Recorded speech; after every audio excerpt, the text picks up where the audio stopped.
Hello and welcome everyone to today's developer update 11.10, where we discuss all the most important changes coming to you tomorrow, actually, with update 11.10, the October update.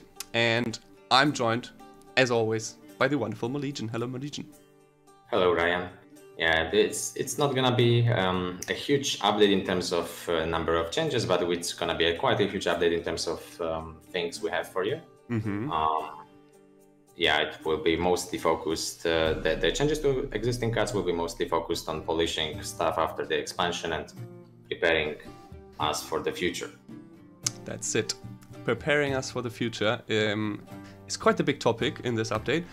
But before we get into that, I think we should take a look at the highlights of the card changes that we implemented. And for this, I'm happy to announce that we're going back to showing changes live in a special build that we've prepared for you. Thank you all to all the devs working behind the scenes to make this possible as well.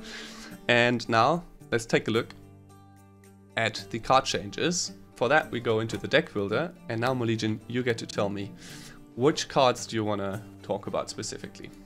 Yeah, this brings back memories. Let's go to City Nova first. But yeah, I wanted to say that this brings back memories because this is how the overviews used to be done, right? Yep.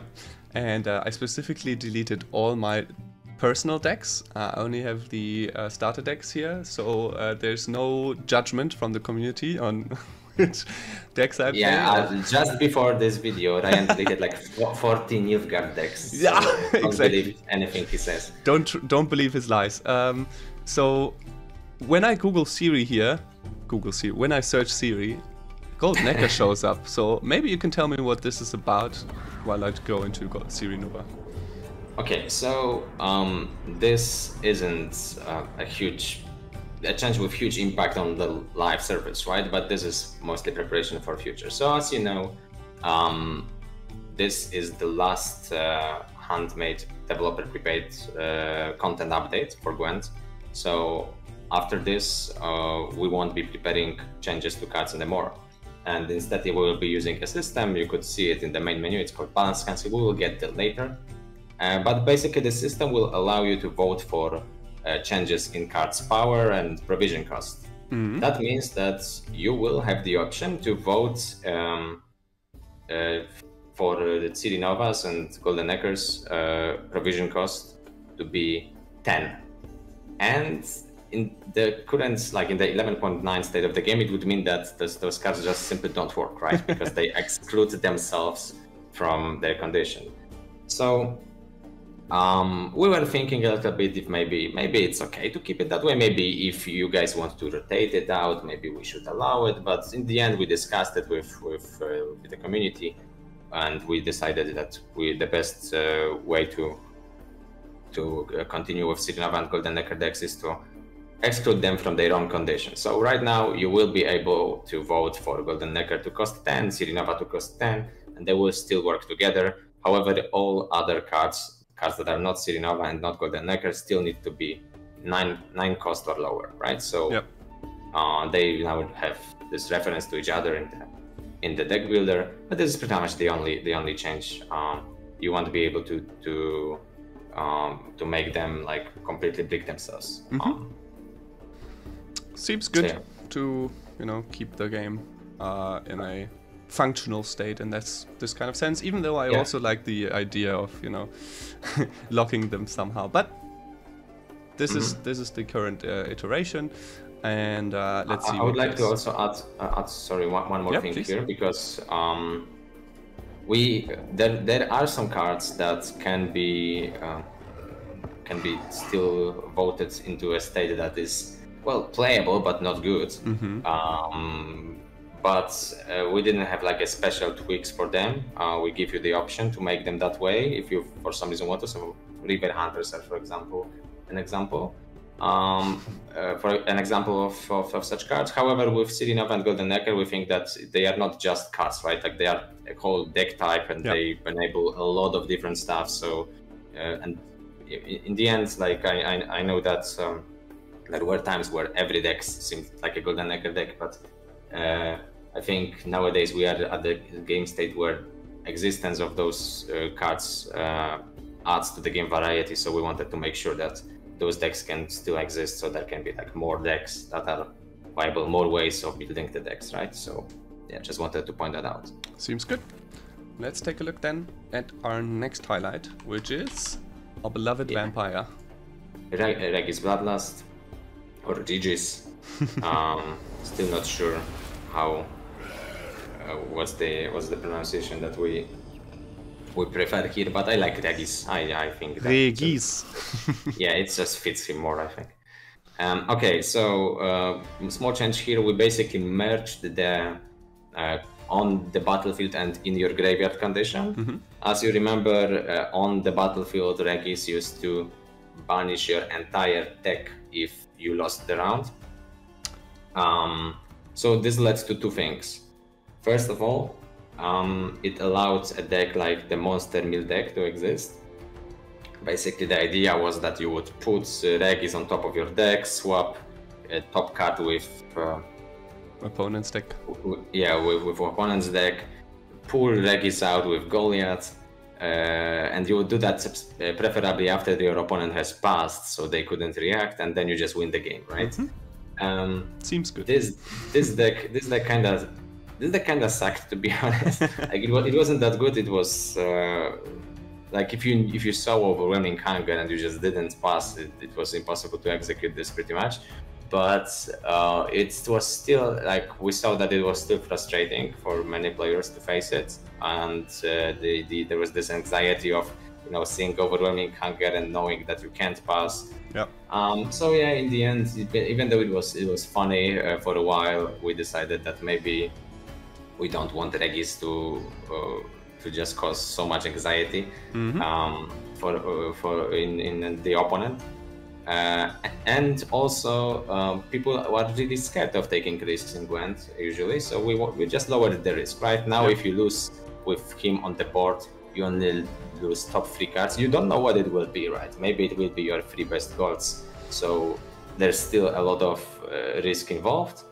However, it's slightly smaller, so maybe you will be more encouraged to include this card in your deck regularly. And well, definitely it's less advised to go down 3 cards to mill your opponents now. As the Monster Mill deck, it's probably not worth it anymore.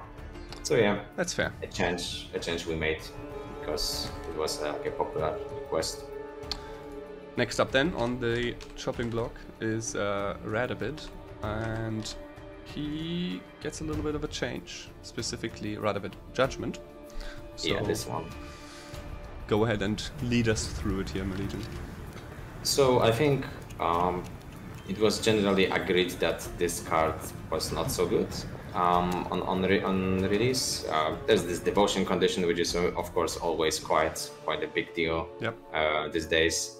And just summoning 6 power felt like not a lot. So what we did here is we added an order ability for him, which allows him to put that sword to use on the artwork, and he can actually deal some damage based on the number of times you used your leader ability in this game. So he also synergizes with the other Radabid card. Yep. Should be a decent improvement. You can still, of course, play him outside of devotion decks, but yeah, I don't know if you want to, because then it means you just are playing him from hand. But yeah, if in case, for example, you roll him in draft or something, it can be like not so terrible, right? So yeah, there's this order ability. Maybe it will give some new life to devotion Northern Realm decks. Maybe not, but it's definitely better. Definitely better, exactly. Why don't we take a look at... I mean, I know we have the Nilfgaard cards that we want to talk about, but maybe I think we should talk about Svalbard first. Yes, let's do that. So, summing up Skellige in 11.9, we could say Svalbard and Sove, right? Those were the 2 cards that took over. And Skellige was performing quite well. It was for sure the 2nd best faction in this season. Many people would maybe say it was even the best. But we wanted to maybe we wanted Svalbard to chill down a little bit, you know, to chill out, because he doesn't look very chill. Yeah, he doesn't look very chill, and his ability to erase stuff from the boards was going quite wild. So what we did here, it's not maybe visible at the first glance, but we increased the amount of damage you need to deal, the number of damage you need to deal to summon the fanatic. So now instead of 6, it's an 8. So yeah, this should make it a little bit harder to get the fanatics, which as a result means that repeating the deploy ability might also be a bit harder to trigger. Yeah.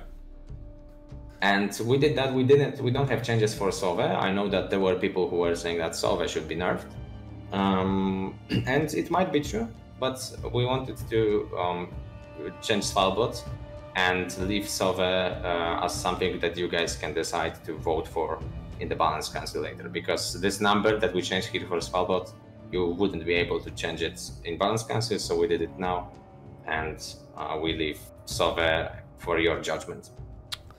Fair enough. Fair enough. And now maybe Swarm players can breathe a sigh of relief just a little bit, just a tiny bit. Oh! Yeah, it can still erase your board, so exit it out too early. Yeah, don't be too relaxed about this, but it should help. Next up, we've got some Arbalists to talk about. So 2 reasons for this change. Death and Arbalest mostly affecting the status Nilfgaard deck, right? It used to not have this counter, so basically this ability was infinite, which resulted in 2 things. First of all, it was like a very cheap way of generating a lot of points in round 1, especially. That was usually when this card is used. However, there were also some very funky interactions, like infinite loop with Zigwald and that kind of nonsense. So yeah, this is mostly to prevent stuff like this, but also to tame down the status deck a little bit. Nilfgaard was doing quite well. I think statistically it would be the 3rd best faction, maybe 4th, depends on the time of the season, but yeah, it's definitely doing quite well. We don't have a ton of nerfs for Nilfgaard. Again, we want the game to be in a state where you guys are more or less acknowledged with the state of the current meta decks and can vote accordingly. But yeah, definitely Arbalest is one of the changes that we all have right now, so it should make the status deck at least a little bit weaker. And if somebody doesn't remember what counter means in this case, it just means number of times. It's not a timer, right? It's a counter. Yeah. It's number of times this ability can be used. So for example, like Azur has counter 3. Azur's ability can be used 3 times. This Death when Arbalest's ability can be used 6 times. It just caps it, I guess, to 10 points. Yes. In total. Exactly. And if you feel like that's too weak, you can always just bump it in power later on, you know? Vote for it to be increased. Yeah. Cool. So let's check out the second Nilfgaard card that we want to talk about. And that is Afan, who's, I guess, been reined in terms of archetype a little bit. Yes. So Afan, many people were wondering why Afan is getting played from your deck rather than summoned, and the answer was that we wanted Afan to be a card that is played with the flanking cards. And of course, if he gets summoned to the end of the row, which means that he breaks flanking, right? Yeah. But he wasn't played with flanking anyway. He became like a very devoted cultist of the Eternal Eclipse. It was definitely his main purpose, and there is quite a lot of people who really are not, let's say, not in favor of the Eternal Eclipse curse. So well, of course, playing as the cultists means that playing a gold card is really powerful, and being able to play additional gold card from your deck, not summon but actually play it, is a pretty big deal. So we have basically made it so that Afan gets only summoned unless you control flanking units. Then you can still play him and gain Zeal, right, on top of the order ability. So ideally, this makes him a little bit better in the case of the soldier deck, right? Because you might get this, you might get Zeal and whatnot. And also should make deck building for cultists significantly harder, and playing him from the deck should be also more difficult because, well, there's some counterplay now, right? Like, for example, if you are scared, like if you see you are facing cultists and your opponent is developing a lot of flanking cards, you can get rid of one of them, and maybe that means your opponent cannot have 4 flanking cards anymore because, well, they also need to run other stuff. Yep. Because they are playing cultists, not flanking soldiers, whatever, right? So yeah, mostly change dedicated to tuning down cultists with a small upside for the flanking cards. Again, if you guys think it will be not enough, it's probably a solid candidate for the like buffs in balance cancel. Yep. Cool. Then we've got 2 more to go through. First of all, Ixora, aka our producer, actually scolding us. Yeah, it's like product owner, right? Yeah, but I didn't want to go into too much. How's it called? Development naming details. I feel like there's a lot of different names for things in this world. But anyways, Ixora. Everyone's favorite cards, right? Exactly. Everybody loves to see Ixora come on the board, and then you are like, oh, I guess my love it. 12 and 14 cards, which happen to be my lowest power units, will die. That's great. So yeah, the problem with destroying the lowest power units is that sometimes it does close to nothing. It kills 1 power units. A rat. And sometimes it kills like 10s or 12s and big stuff, especially with open sesames, which allow you to get a lot of coins in a single turn. So yeah, as you can see, we increased the vice here from 6 to 8 to make it a little bit harder to trigger this effect and a little bit harder to do it multiple times per turn. Which, yeah, was definitely a big source of power for Syndicate in 11.9. So I think many people will be happy to see that change. I guess there's no point to elaborate further. Yep. On this. I can elaborate a bit. We didn't change open sesames. I know that this was something that people were asking about and suggesting. I will explain why we didn't do it after we take a look at the other card. It's not connected, but just for, you know, good ordering, we can take a look at Novigrad now. Let's do that. Go. Yeah, so this doesn't have like a huge gameplay change, but we increased the provision cost by 2, right? So in the balance cancel, you will only be able to do it by 1 per cycle. So we did it by 2 to weaken it up a little bit. It's probably closer to what it should be than 10. So those are the 2 main nerfs to Syndicate. And now, why we didn't change Open Sesame to 6? Because this was the suggestion from some people that maybe we should change it to 6, so, you know, Shady Vendor cannot grab it, and this idea of having many Open Sesames in your graveyard will no longer be a thing. And this was definitely something that we were considering. Some time ago, we even asked our pro players if they would play Open Sesames for 6 provisions, and there seemed to be some mixed opinions on this. But in the end, like what we did, we thought that Ixora definitely deserves the nerf. Yeah. Novigrad also deserves the nerf, and we didn't want to over nerf Syndicate, especially since you guys will be able to do the Open Sesame change yourselves.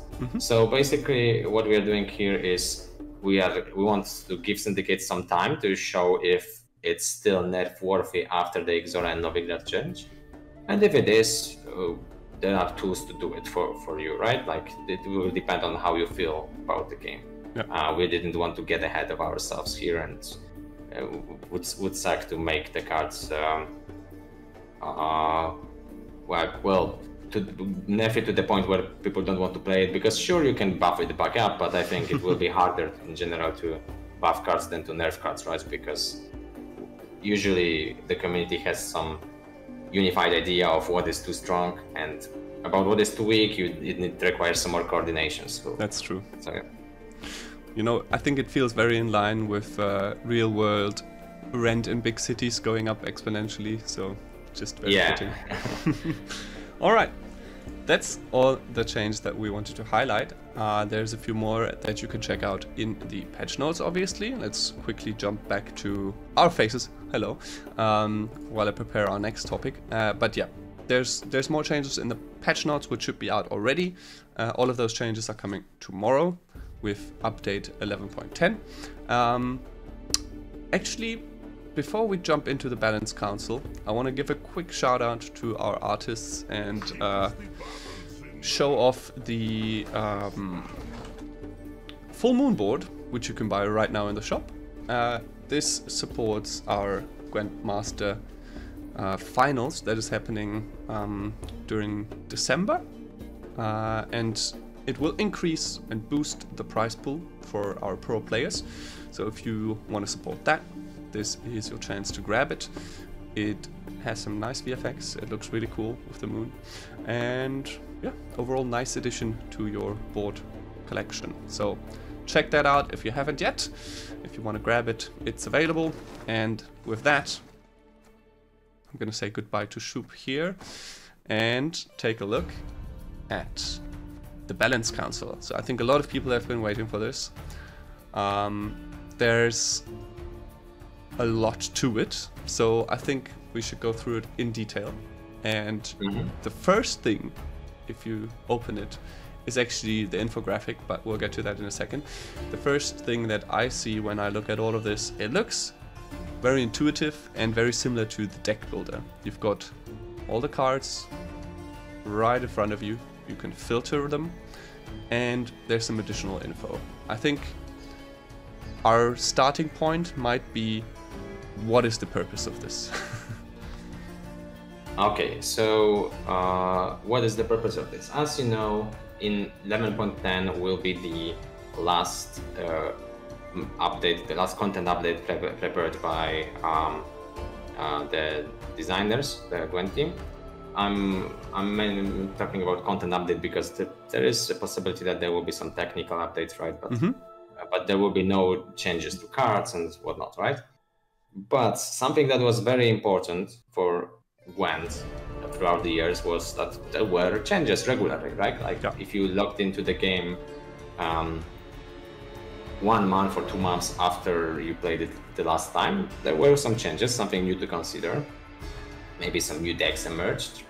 And it was something that GWENT was quite known for, right? Like even before, there were plenty other card games that started making those updates more frequent. GWENT was quite known for having them quite regularly. And we want to preserve that, even without the developer team behind GWENT. We want to ensure that you guys can still have an ever-changing environment. So the purpose of Balance Council, maybe, unlike the name suggests, it's not to create an environment in which the game is like perfectly balanced, but it is to ensure that something changes all the time and that you have something new to consider.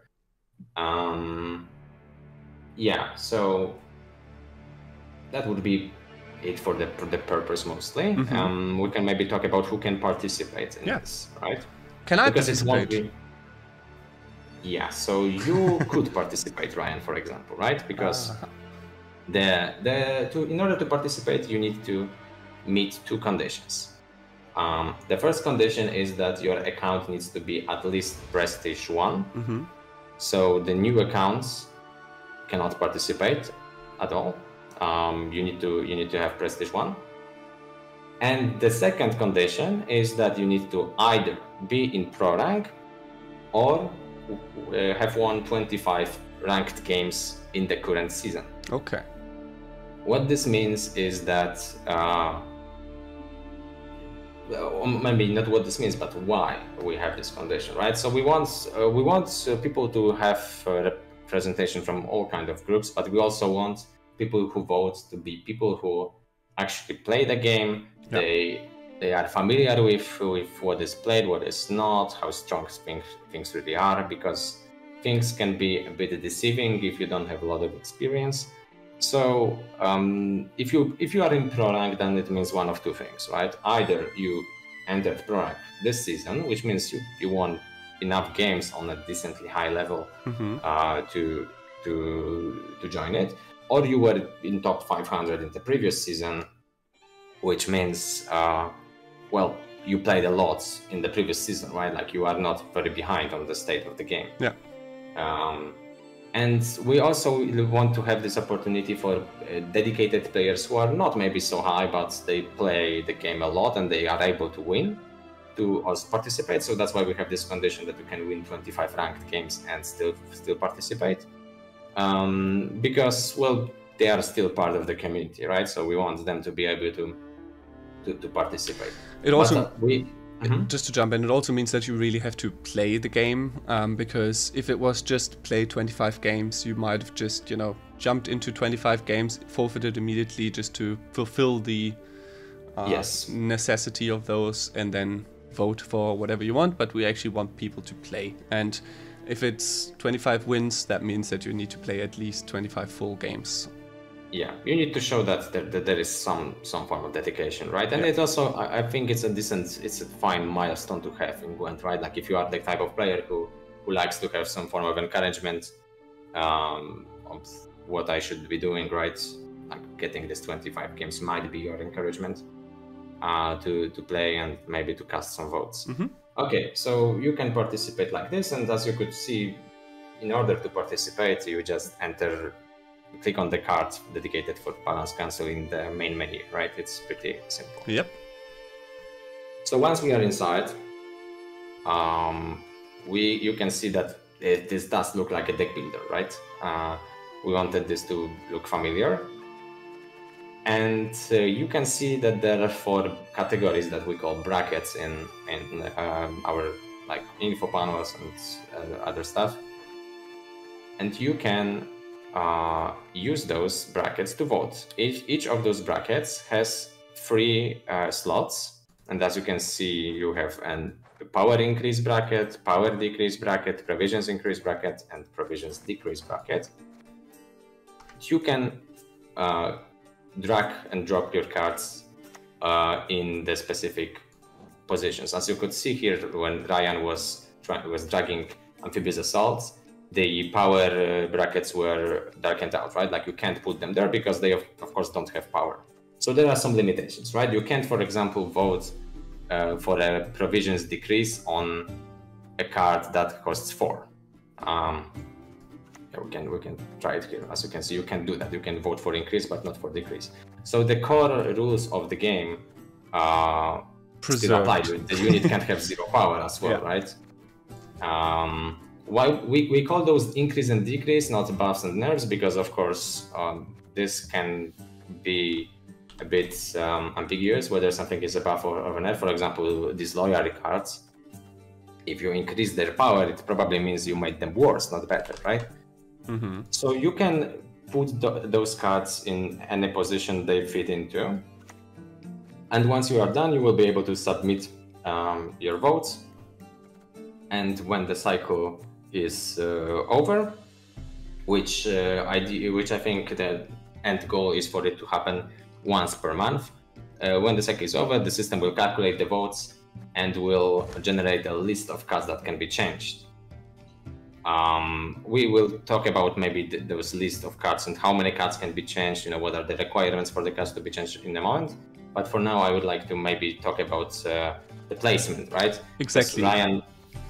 Yeah, I was wondering, so there's 3 in each bracket, and they have multiple tiers. So how much does it matter in which order I place these? So the order is important because it shows your preference in a very practical way. So the number of stars in each slot represents the number of votes you will actually cast on the card. So if you put something in the top position, you've cast 3 votes. So you should leave it for something that you are very much like you very want something to be changed, right? Number of votes will matter because not all the cards will be changed, of course, right? Like we will generate a list of. Right now, I can talk about the numbers. That there will be maximum 15 changes per bracket, right? As you can see here. So up to 60 changes total, right? It can be quite a significant patch. Yeah, quite a significant patch. But it's maximum 15, so no more than 15 for sure. Minimum of 3, and minimum means that you can bypass the minimum number of votes. So there will be always at least 12 changes at the very least. The reason for that is that we want, as long as somebody participates, we want the system to work. We don't want it to be blocked out completely. Yeah. If there's like only a few people who participate, right? And there's minimum votes per card required to count outside of those minimum changes, right? So right now the minimum votes, minimum number of votes you need is 50. So as you can count, like if you can vote for something on the top position, you cast 3 votes, right? So you need more people to actually vote for it to count, unless it will be it will be one of the 3 minimum changes. At least 17 people, if my math is correct. Yes, at least 17 people.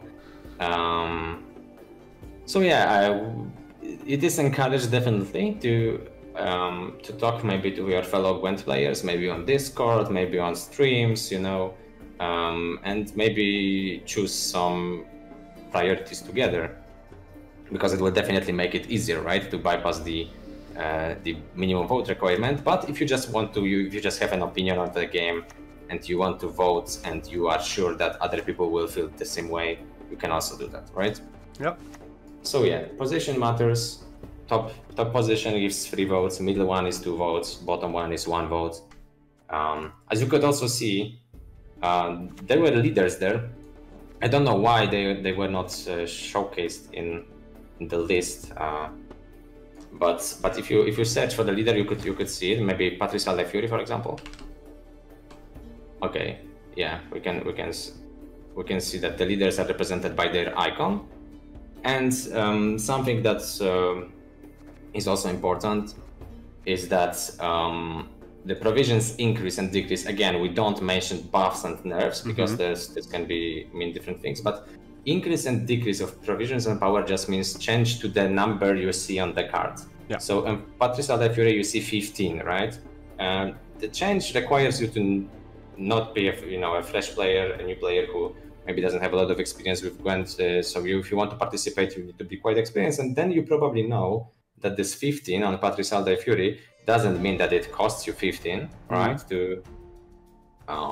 To play the card, but it's the bonus of the leader. Leaders are unique, right? They behave differently. So if you vote for increase, this number will go from 15 to 16, which is a buff. Yes, for leaders it will be a buff, right? Yeah. So you have to keep that in mind, because leaders work this way. It will always be about increasing or decreasing the number, as you can see. And yeah, we also have like a small sneak peek here that Pavko has harmony, one of the changes that we didn't talk about, but it is in the patch notes. So yeah, shout out to Pavel. And yeah, we have once you are satisfied, for example, with your state of votes, you can submit them, but we won't submit them yet, maybe, because I also want to talk about another possibility. I think it's also illegal technically to show what you vote for, in at least in Germany. but obviously... Yeah, like we don't have this secrecy requirement for voting. We actually encourage... Exactly. Quite the opposite. Encourage to share it, right? Yeah. Of course, you don't have to. We don't want to, but, suggest what you should vote for, but rather the community itself should figure that out. Yeah, exactly. We want this to be a community feature where people work together to achieve the state of the game they want. Yeah, I do suggest though to nerf Puffco Gale into the ground. Okay, yeah, that's a solid suggestion. I also think so. One more thing I wanted to talk about is that you can actually drag a card into 2 different brackets. So in this case, it's a bit. Okay, no, this is actually a good example, right? Because you could vote for power increase and decrease as well if you want to, but it's useless, right? Like you just did nothing. Congratulations. I guess maybe you don't know that you did nothing yet, because I didn't talk about that. We will only execute 1 change per card. If you are lost, if you find this chaotic, there will be an article where we explain it on the website, so don't worry about it. It will be more organized day, but yeah, only 1 change per card will be executed. The one with the most votes, and then if there's ties, we break this down. We break this down to some tiebreakers that we explain in the FAQ as well. So there can be a situation, for example, where there is a card that people really dislike. And it's a unit, let's say Puffco Gale, right? Nobody likes playing against Puffco Gale for some reason. And you really think, damn, I really want Puffco Gale to be weaker. It's way too strong. But I don't want to guess if it's more likely that people will vote for provisions increase, or more likely that they will vote for power decrease, right, as well. Yep. So I want to vote for both. Yeah, it should be provisions increase in this case, right? I want to vote for both because I don't want to risk that the votes are split in some way, that they don't cross the minimum vote requirement and no change happens, right? But as long as either of those changes happens, I'm happy. Like if this is your chain of thought, you can vote for the card in 2 categories. We allow this possibility. We encourage you to vote for, of course, many different cards, but if you really want one specific card to be changed in any way and you just want it to be changed, you have the option to do that. Cool. Okay, so now we have this out of the way. So one more thing that I wanted to talk about is that you don't need to fill this page in. You don't need to vote for 12 cards. If you really hate Puffco Gale again, you can just vote for Puffco Gale power decrease, refuse to elaborate, and leave, and submit the vote, right? Perfect. Yeah, you can do that. Do you want to do that? That is up to you.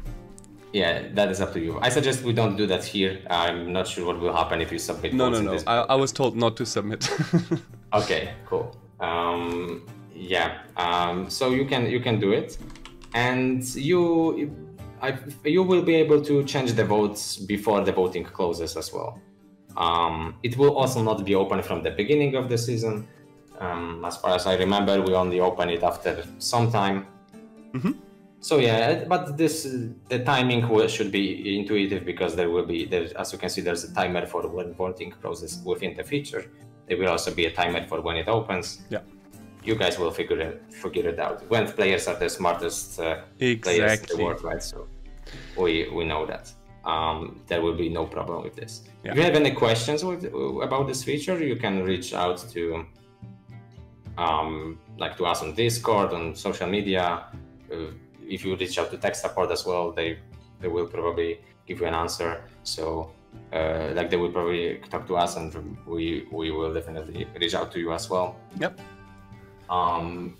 So yeah, I think I covered the basics. I know it was a bit chaotic, but again, everything you need will be in the FAQ and the info panel that pops up when you open this feature for the first time. Exactly. If you want to screenshot it, you can do that as well. Post it, send it to your friends. From me, just some quick mini infos. It's really smooth to just drag and drop these around. Also, you can technically just swap them if you want to. And as Molegion said, you don't have to fill all of it. You can submit it with just a couple of changes. Tokens and evolving cards or transforming cards won't be targetable because they are not part of your base deck builder in that sense. Also, there are some limitations that were mentioned before, like you cannot go below 4 provision or down to 0 power. But on the flip side, there's no limit to the higher end, so you could technically vote for a card like Haunt to have its provision increased at 100 times, 100 months in a row, and then it will be at 114 provision. Same goes for power. You can technically vote Dagon to be at over, I don't know if you can go to over 9,000 power. It would also take a lot of years, but I think technically it's possible. Yes, it is technically possible, but as you said, it will only affect the first form of Dagon. So this is actually one more thing that I will add to keep that in mind, that if there's a card that has multiple forms, the system only allows you to vote for the basic form. So if you want such cards to be changed, it's probably better to vote for provision changes, right? Yeah. Because this will affect them both and not just the one you are voting for. So yeah, unfortunately there are some limitations, but we hope this will still encourage you to check out GWENT regularly and keep playing. I will definitely keep playing. It will be very weird after all these years. Yeah. To just go back to GWENT and just play it as, you know, it's a game I play just like that. There's like, I'm not thinking about work or anything. I agree. And the control of it will be in everybody's hands. One more question while you said checking out. Where do I check out the results of the voting? So when you enter, I don't remember right now if this is when you enter the game or when you enter the feature for the first time after the voting updates, you will see a list of affected cards. So everything is in the game. I believe it is if you open the balance council for the first time after it was submitted. Yeah, but that you are talking about info panel, right? And anyway, the change list will be in the client. Yeah. This is the important part. You will see everything in there, and you don't need to check externally. So that should be helpful if you don't like, if you just log into GWENT to play GWENT and you don't enter websites, streams, or whatever. Exactly. Great. I think I'm fairly certain that covers all the basics of this great and very new feature. I'm super excited to see how it turns out, how players interact with it, and how well organized the community is. To be honest, I can see a lot of planning happening and some heated arguments about which cards to focus on and which cards to adapt first. I'm super excited. It feels like some form of a social experiment in a sense. And yeah, I like that cards can only be affected once and not have multiple things changed every month. So there's like gonna be a slow, let's say, fluctuation of power and points and provisions. Yeah, no drastic changes, but regular ones. Exactly. And potentially a lot of them. Yeah, it will be definitely interesting. It's not a very common way of interacting with the game. So I'm really looking forward to how this works out. I hope to see some like heated discussions. I think this was part of the fun, actually, you know, getting people to vote for whatever you want and give like trade offers. I vote for Drahen buff, but you nerf buff for Gale again. I'm really sorry, but like it's just sticked. The example just sticked for the rest of the video. But yeah, I think it will be cool. Hopefully the players will feel this way as well. Also, the number of changes, you know, we are talking 15 per bracket, minimum 50 votes, this kind of stuff. There's an option that this will still change. It's hard for us to predict how many people will actually interact with the feature. So we went with a pretty mild requirements, right? Especially in terms of number of votes, just to make sure that there is a flow of changes. But if there's, for example, a ton of people interacting, we might increase the minimum vote requirement a little bit. Yep. But yeah, this is something that we'll have to see. As you said, while the future of card changes now lies in your hands, we will still be here for at least 2 of those change cycles, to keep an eye on those, make sure that everything's working correctly, and also maybe tweak a few numbers, as you said, of how many cards might be changed, maximum, minimum, how many votes required, so it works as intended. But with that being said, that brings us to the conclusion of our very final developer update in this sense. We will be back, or at least the GWENT Masters team will be back in December as well, to bring you the finals of the 5th season of GWENT World Masters. But before that, I would like to say a big thank you to Molegion for not only always coming on here and talking with me about developer changes, about card changes, about what we're bringing to the game, but also obviously working behind the scenes a lot on all of these changes together with the rest of the GWENT team. So yeah, I'll leave the floor to you, Molegion, if you want to say something. Thank you very much from myself and obviously also the community, and the floor is yours. Yeah, just briefly, thank you, Ryan. So it's I didn't imagine this point where we talk in the last developer update. I didn't think of it much when I joined the company. Yeah, I've been involved with GWENT for a long time, since 2017. Mm-hmm. If you played GWENT in beta times, you might remember me, from some tournaments and other stuff. I did a lot of stuff in GWENT. I was a streamer, a pro player, then a dev. So yeah, GWENT has been a pretty important part of my life. It sucks to have to close this chapter, because if it was up to me, I would definitely not close it yet. And yeah, but overall, I'm quite happy and proud of the work we did on GWENT. One of our main goals was always to not bore you guys, to make sure that we challenge you, because I think this was what GWENT has always been about, and this is what GWENT so much popularity and attention, that it was the challenging game, where you can express yourself and do smart things, and we really wanted this to be priority, and I think we did a decent job at that.